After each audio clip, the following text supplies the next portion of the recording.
Passage number 8. Ready? Gentlemen of the jury, the plaintiff in this action seeks to recover from the defendant company damages for personal injuries which are alleged to have been sustained on account of the negligence of said company. Para. The plaintiff claims that about 11 o'clock on the night of August 14, 1911, he was motoring a car of the defendant, and that because of defective breakers on the car, which would not take hold of the wheels, he was unable to stop or hold the car when descending a certain grade, and in consequence thereof, his car collided with another car and he was injured. Para.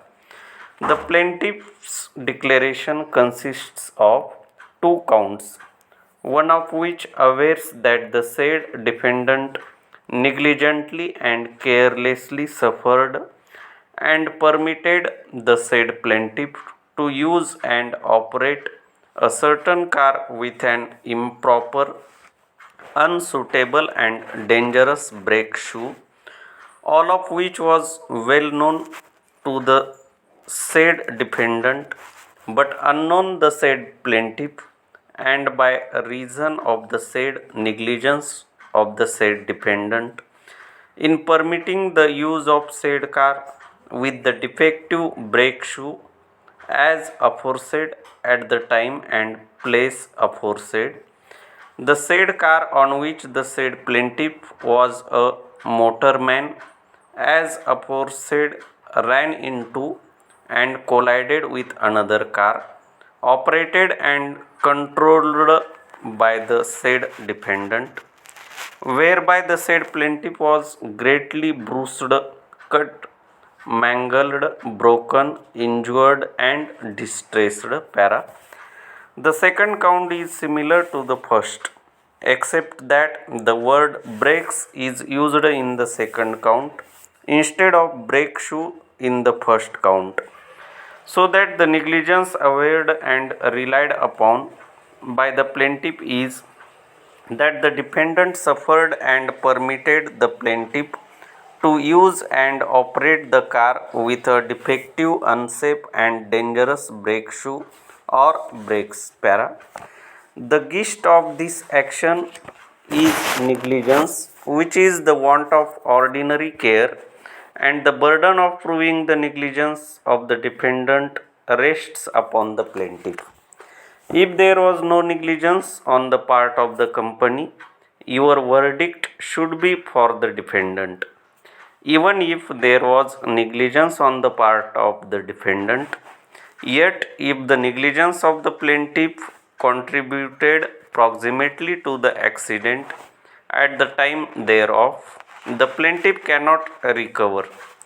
In such case, the plaintiff would himself be guilty of contributory negligence, and where there is such negligence, the law will not attempt to measure the proportion of blame or negligence to be attributed to each party. Para. Contributory negligence has been defined to be the negligence of the plaintiff or of the person on account of whose injury the action is brought, amounting to a want of ordinary care and approximately contributing to the injury. Para. The relation existing between the defendant and the plaintiff at the time of the accident was that of master and servant, and the primary duty imposed upon the defendant towards the plaintiff in the course of his employment by reason of this relation was to furnish him reasonably safe tools, machinery, and appliances with which to work. The tools or machinery used need not be of the safest, best, nor of the most improved kind. It is sufficient if they are reasonably safe and adapted to the purpose of the employment. If the master fails to observe this rule of law and injury results to his servant from such failure, he becomes liable therefore on the ground of negligence. In the performance of this duty, the master must use all reasonable care and prudence for the safety of the servant, having regard to the character of the work to be performed. Such care must be in proportion to the danger of the employment. The servant has the right to rely on the master for the performance of this duty without inquiry on his part. The servant assumes no risk whatever as to such primary duty at the time he enters upon his employment, but he does assume all the ordinary risks incident to the employment, such as are patent, seen and known, or which may be seen and known by the ordinary use of his senses, and he is required to exercise due care and caution in the course of his employment to avoid dangers and injuries, for the master having performed the primary duties required of him is not an insurer of the safety of his servants. Para. It is the duty of the master also to maintain said tools and machinery in a reasonably safe condition so long as they are continued in use. If the master knows, or by the use of due diligence might know, that the tools and machinery in use in his business are not reasonably safe, it is negligence on his part to fail to remedy and correct the defects of which he has knowledge, or by the exercise of due diligence he might discover.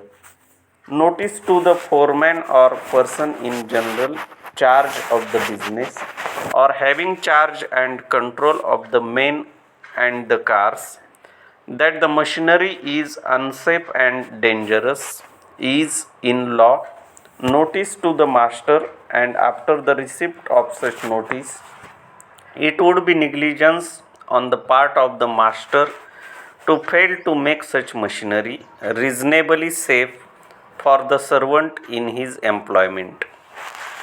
But in such case, the master would not be liable if the servant, having knowledge of such defect, continued to use such machinery.